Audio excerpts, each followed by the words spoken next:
I was just gonna go to bed, but I'm still too hyped. I'm too hyped up after that Pacers win. Tyrese Haliburton did it again. I mean, it's amazing. This is exactly what it felt like. For those that don't know, that weren't around in the 90s, this is exactly what it felt like to have Reggie Miller on your team. A guy who could just, if you were down 2 points or 3 points, you just trusted that that guy was going to hit a shot and get you back in the game somehow. Now, those teams in the 90s, the Pacers teams in the 90s, did not have an Aaron Nesmith, though. And so what we're talking about is the Pacers winning game 1 against the New York Knicks. And the way that they did it, they erased another double-digit lead in the last 3 minutes of a game. So this is the third time this playoffs that they've erased a lead that large to come back and win. Game 5 against the Milwaukee Bucks. Game 2 against the Cleveland Cavaliers. And it's just amazing to see how hard this team plays. They refuse to lose. They don't want to lose. They don't give up until the final buzzer. And that is a scary thing for opposing teams.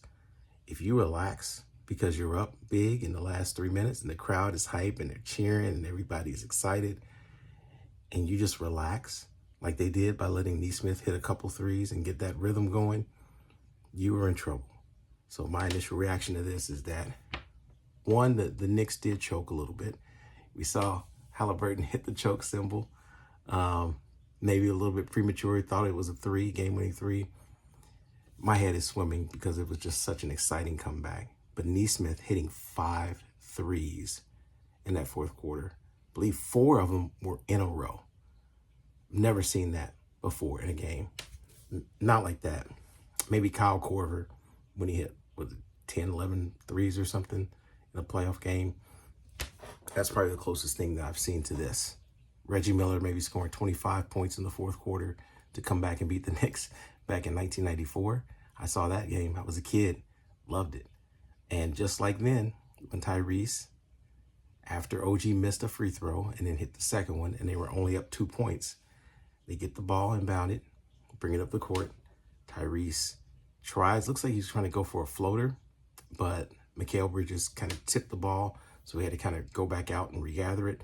And at that point, time was running out, so he just decided to go to his patented step back three, almost the same exact spot that he hit the three against Cleveland in game 2. And he steps back, fires, launches it. It hits the back iron, goes straight up in the air about 15 feet, and goes straight through the net, nothing but net. Unbelievable, unreal. Never seen a game end like that. Kawhi, I take it back. Kawhi Leonard, game 7. That's probably the only shot I would say that's crazier than that one that I've seen. And it wasn't a game winner. The game went into overtime, so Tyrese kind of hit the choke symbol a little prematurely, but it's still appropriate. I think it still fits because ultimately the Knicks did choke to let them back in the game. They got tired.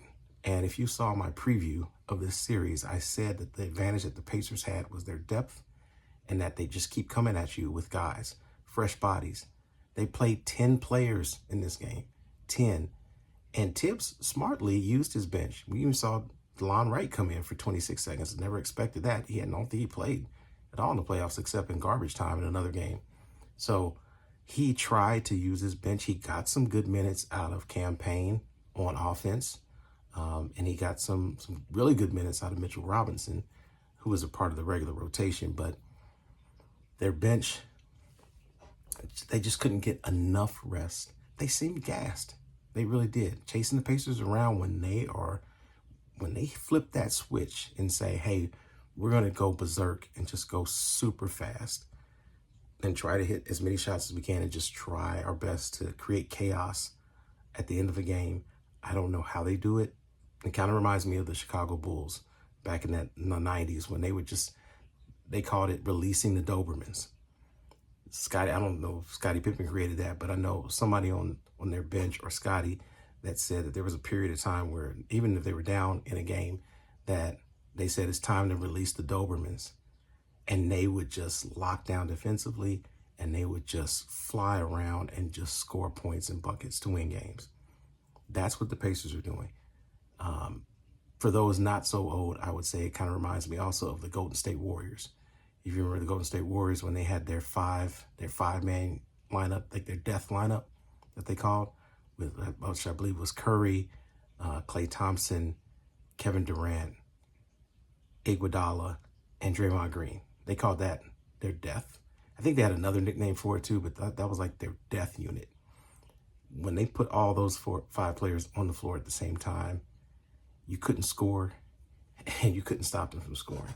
Now, the Pacers don't have any superstars quite to the level of Kevin Durant, but Tyrese is approaching that Steph-like category. Now, I'm probably getting ahead of myself because he hasn't won anything, but his ability to finish games and to hit tough shots. He hit a 3 as well as a part of that comeback in the fourth quarter before hitting that last shot where he had his toe on the line, which was almost a 3. So he keeps doing this over and over, and you can see his confidence growing, and he's learning that he can score on these guys on the highest level. And the craziest thing about him is that we always said he needed to be more aggressive. He needed to be more aggressive. Well, he's being more aggressive. And the Pacers are winning, and they're doing better than they ever have before. When he hit that shot, I jumped out of my chair and jumped up and down like a kid who just got a new bicycle. That's the way it felt. It felt like I just got handed the best present ever. It's been a very rough year for me and my family. And so to have the Pacers playing and going on this run has been such an uplifting thing to see a team just don't quit. They face adversity and they just keep going no matter what. It's actually kind of subliminal in a way. It kind of pumps me up and makes me want to keep going despite any of the challenges that me and my family have faced with our health and other things. And that's what you like about sports. We like the resiliency of these guys who put it all on the line, who spend hours upon hours in the gym practicing on their craft and doing something special. And that's what we're seeing. If you don't like the Pacers, if you're not a fan of the Pacers, I understand. And you probably hate this if you're a Knicks fan, but this was some good basketball. The Knicks played really good basketball for 46 minutes, 45 minutes. They played really great basketball, good team basketball, unselfish.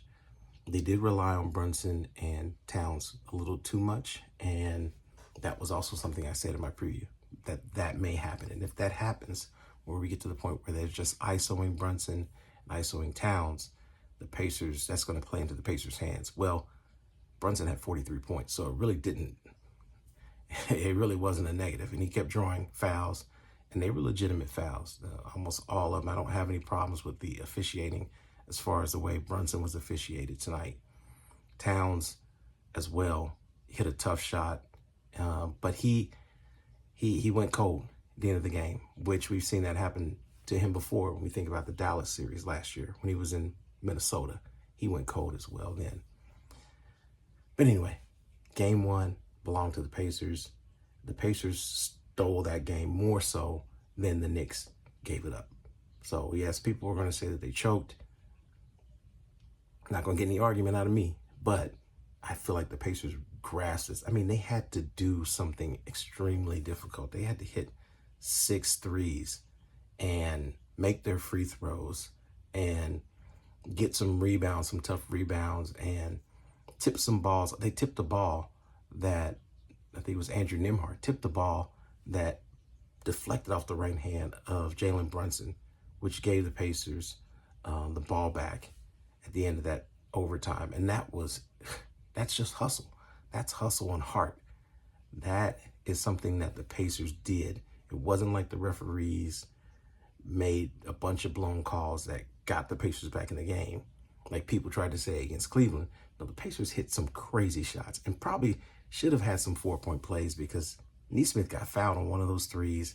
Obi Toppin got a dunk there at the end that put them up 3 in overtime and got hammered.